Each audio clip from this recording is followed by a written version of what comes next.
Oke, kembali lagi di Apa Kabar Indonesia Pagi. Saya mau ke Mas Ismail. Walaupun tadi Mas Umam mengatakan ini kayaknya bertepuk sebelah tangan nih pintu yang dibuka proposal dari PKS. Kalau melihat PKS belum mengambil keputusan, tapi di sisi lain PKS ini udah puasa 10 tahun ya, masa iya mau puasa lagi 55 tahun ke depannya. Gimana Mas Ismail?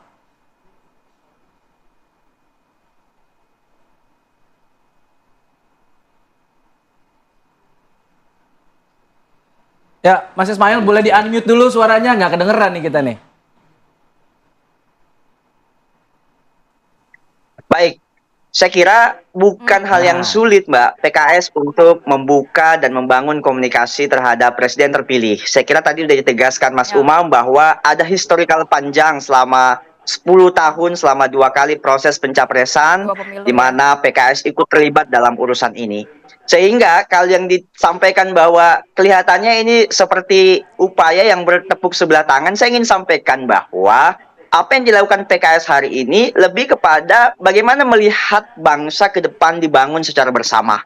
Dan perlu kami tegaskan bahwa konteks pembangunan yang kami sampaikan ini pada dua hal, baik dalam posisi koalisi terlebih sebagai posisi oposisi yang memang selama ini kami sudah terbiasa. Dan juga saya kira perlu ditegaskan bahwa proposal yang dimaksudkan oleh Mas Umam, saya kira ini tidak jauh daripada proses pilkada yang mungkin serentak akan dilakukan di bulan Oktober mendatang, di bulan November mendatang. Sehingga upaya-upaya saya kira elit politik, pimpinan partai politik menjalin komunikasi, itu adalah hal yang biasa. Dan sekali lagi bahwa keputusan apakah PKS akan menjadi oposisi ataupun ikut dalam membangun bangsa ke depannya itu ada dalam domain daripada pimpinan kami di DPP yang kami sebut sebagai musyawarah majelis syuro. Dan sampai hari ini perlu kami sampaikan belum ada jadwal itu. Artinya apa? Bahwa janganlah terlalu banyak berspekulasi, berasumsi karena PKS sendiri belum menyampaikan sikap apapun. Belum mengambil keputusan. Ya. Baik, meskipun belum ada jadwal, tapi kan setidaknya ada tenggat waktu lah, kira-kira kapan, kira-kira 2 minggu lagi, 1 minggu lagi, sehingga ketegasan kan tadi dibilang Mas Umam, penting juga nih, PKS belum ada statement tegas nih, mau oposisi, mau koalisi, sehingga muncul nih suara-suara seperti dari Gelora.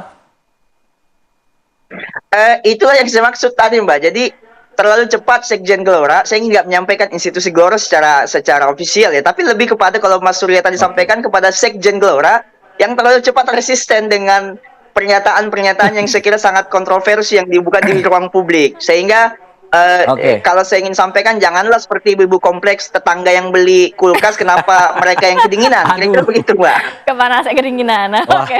Dibilang ibu-ibu kompleks nih. Mas Suryo, gimana nih terlalu cepat nih ibu-ibu kompleks? Yang suka pakai daster itu teman-teman PKS itu. Waduh. Jadi kalau swings itu dan switch itu nggak ada beban begitu loh. Baru habis bicara, hari ini belum selesai berbicara tentang anak haram konstitusi, tapi keinginan besar untuk masuk di dalam koalisi itu besar, dan itu terkonfirm. Kami berada di dalam, kami anggota koalisi kok gitu.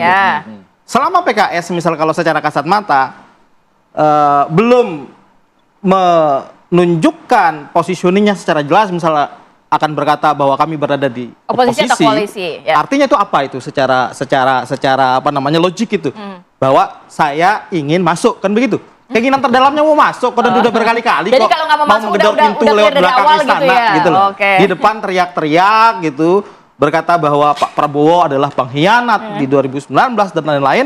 Tadi di belakang pintu istana ketok pintu terus gitu loh. Tapi itu yang membuat kemudian ada statement dari Gelora, positioning Gelora itu murni hanya hendak mengawal presidensialisme. Bahwa di dalam pembentukan kabinet itu murni prerogatif presiden. Dan terkait komunikasi Pak Prabowo ini Mas, punya hati besar itu. Beliau hendak mendorong solidaritas nasional dan rekonsiliasi nasional. Beliau akan memanfaatkan seluruh kekuatan anak bangsa untuk membawa negara ini terbang bak Garuda itu. Jadi beliau tidak pernah tik personal, even kepada PKS. Pasti beliau akan membangun komunikasi dengan seluruh kekuatan politik anak bangsa. Karena beliau tidak pernah mengambil personal serangan-serangan yang sangat pribadi dari PKS sampai hari ini dan sangat mengedepankan sentimen itu. Oke, itu dari Gelora. Singkat saja Mas Umam sebagai penutup. Iya, pesan yang disampaikan oleh Gelora tampaknya memang betul tadi yang Mas Surya sampaikan, ingin mengawal presidensialisme. Dan dalam konteks ini bagaimanapun politik akomodasi itu wajib, karena bagaimanapun posisi dari kekuatan 02 itu masih belum melampaui ambang batas 50% kekuatan di parlemen. Jadi semua boleh masuk. Termasuk PKS, butuh nggak Prabowo mungkin PKB militansinya boleh masuk, dari PKS? kecuali PKS sepertinya. Ya itu tadi urusan luka lama yang belum selesai. Oh, ya, oke. Jadi bagaimanapun juga ini bagian dari dinamika. Tetapi nanti bagi presiden terpilih tentu ada hitung-hitungan untuk memastikan apakah kemudian dimungkinkan atau tidak. Tapi secara konklusif, sebenarnya kalau misal kemudian PKB dan juga Nasdem sudah masuk, itu praktis sudah 71,8% kekuatan parlemen. Dan itu sudah lebih dari cukup sebagai sebuah modal awal pemerintahan baru untuk menghadirkan pemerintahan yang stabil.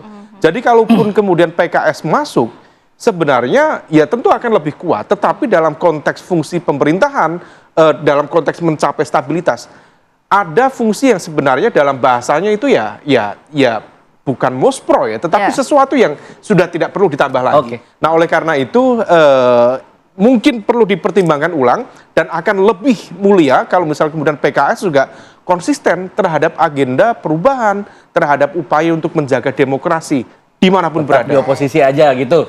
Di oposisi juga tidak kalah mulia dalam konteks ya ini. betul. Oke, terima kasih Mas Umam, terima kasih Mas Suryo, terima kasih Mas Ismail. Bapak-bapak. Dari perbincangan tadi kita akan konklusikan dengan pantun boleh? Boleh.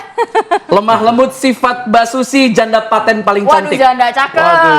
Cakep. Partai ribut-ribut soal posisi, padahal Presiden aja belum dilantik. Cakep. Tetap di Apa Kabar Indonesia Pagi.